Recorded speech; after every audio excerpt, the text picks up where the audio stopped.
Okay, good afternoon guys. Andrew's asked me to do you a little tour video of how everything works. This is a tough, so very similar. A couple of things a little bit different, but it's the only one I got in the yard, so let's go.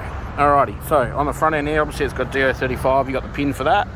I'm sure you've figured out how that works. So this is your breakaway.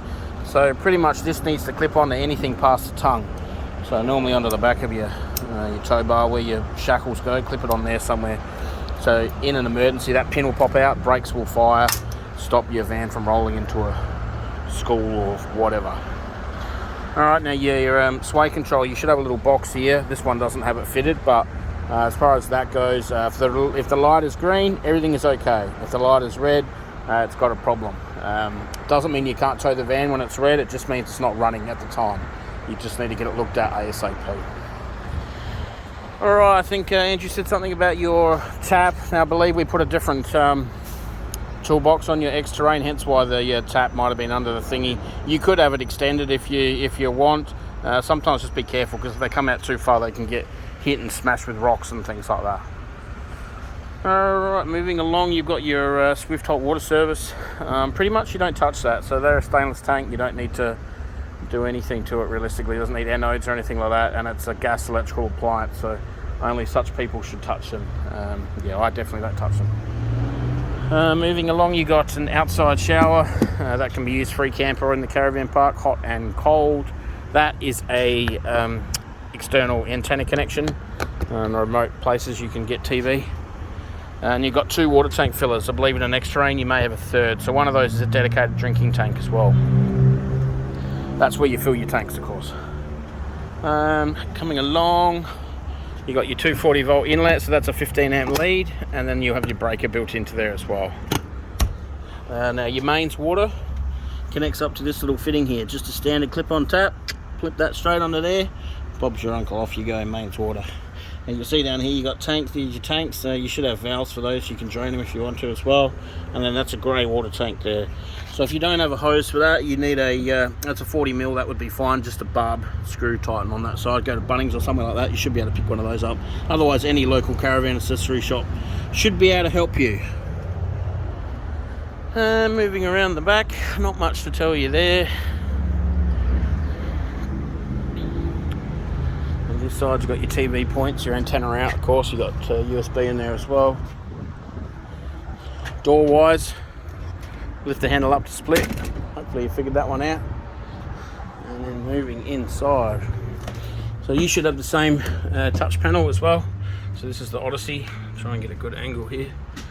So pretty much this one's charging, everything is good. If you want to have a look at what your batteries are up to, and you can give you an idea. So when anything's highlighted orange, it means that's what's currently going into the battery. So you've got solar there putting in about 0.7 of an amp.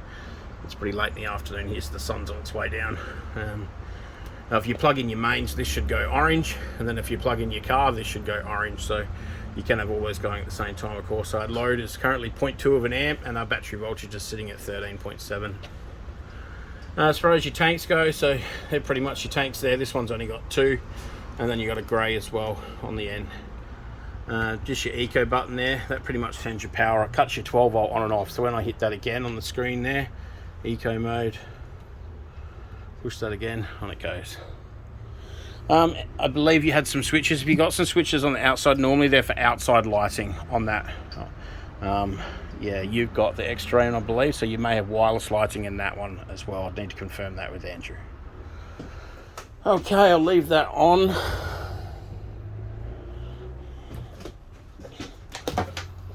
Alright, you should have some of these connections too. That's for your TV at the back there, so that's a 12 volt socket for your telly. And then that's a standard antenna fitting as well. This little one here is for a DVD player. So if you put a DVD into the stereo, just get a standard RCA lead, a yellow one, plug that in, feed that through the little hole thingy here. You can push that out and push cable through. That'll play DVD from the stereo in the van, which is located there. So that's actually a DVD player as well. Now these little switches next too. So pretty much I tell most people this one here is for free camping. That's the one for your gas. And then this is for caravan park, so electric only. So 240 volt plugged in. Your little switch next to that, so that's a just an isolator for your air conditioner. So normally just leave that on all the time. Same with all of these power points. Most of these, see, one of those is for the fridge on 240. Once you microwave, you pretty much just leave them on all the time.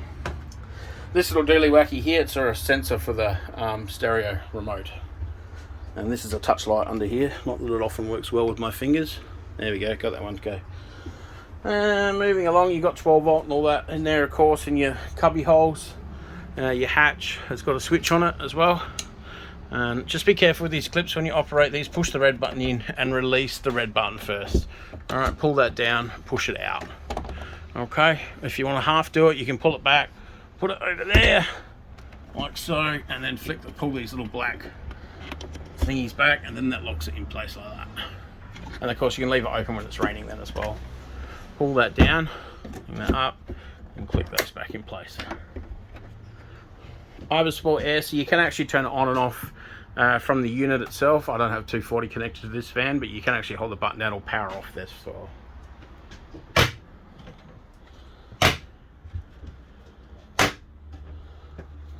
Alright, so your microwave's all pretty self-explanatory. With your fridge, pretty much, because their compressor, this one here is running right now, as soon as it's been running all the time, so that's already icy cold. Pretty much with these, don't need to do anything. The only button you really push is to adjust the temperature setting, like so. It'll go up and down. I normally suggest with them, just leave them smack bang in the middle. Cooktop wise, you've got 240 volt element there. Of course, that only works in a caravan park, so that's 240 volt only. Then all the rest are gas. Just remember with these to let these cool down where you close the lid. They do have a stainless top there, but you still have glass on the top, so you want to be safe. Alright, so just let it cool down a bit before you close the lid. Alrighty, heading down the back. Switch at the top bunk for the kid too, which is easy. I'm sure yours has got that one too, and the extra ring. So those little white thingies, I'm sure you figured out. Hopefully you haven't pulled on them. You've got to slide them. So just put your finger on the top of it, if I can scoop my finger out, and just slide it like that, and it will just pivot up, and then you can use your USB points. With these windows, the Mobicools, I'd suggest when you travel leaving them down. They're double glazed, so you won't get much heat through them.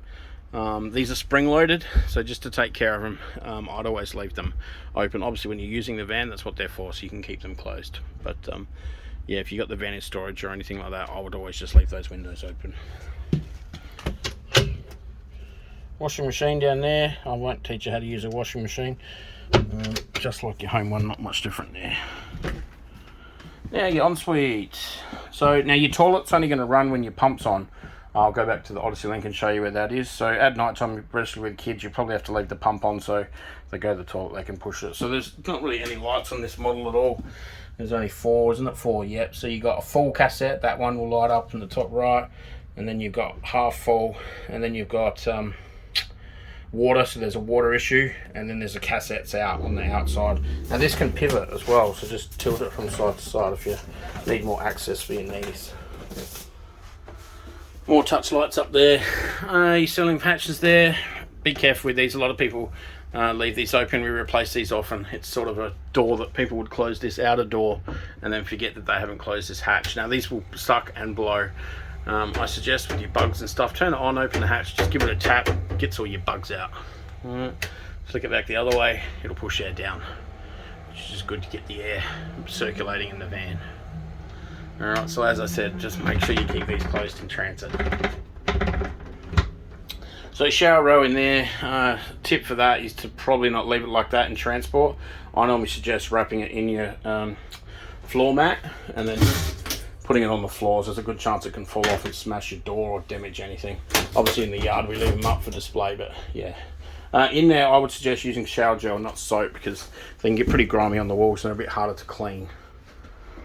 I think that's about it. Obviously with all these things, make sure you check all your locks, because you really don't want these popping open in transit. Same with all these ones too. Make sure they're always locked. Alright, so your table has got this little hinge on the side here, so lift that up and then your table will pivot whichever way you want, left, right, backwards, forwards. And then once you've got it in the middle, there's a little black button just down the bottom there. That's all you do. Then push that down with your foot and then push down the center of the table and the table will go down, and then you can lock it into position. And it's as simple as just putting your foot back under there, which can be a bit of a challenge.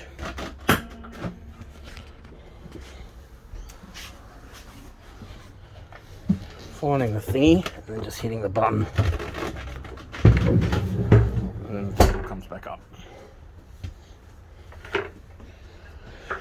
Okay. There's those extra light switches there. There's a good chance they're the ones for the outside as well. That's a USB, so that slides up. Now, as far as your water pumps go, pretty much you've got that, which is just your main water, so your 2 main tanks, and with you having an X-Terrain, you would have the secondary one too, which runs a drinking water pump. So unless those aren't switched on, you'll have no water, and that goes for your toilet as well. So obviously when you're driving, make sure these are always all turned off, because if you get a pipe crack or something like that, you don't want to come into your van and find it's all full of water as well. Alrighty. Little step at the doorway, that runs the footwell light as well. So your steps is easy. I normally just lift them up with my foot, swing it in. To open it, just pull it straight towards you.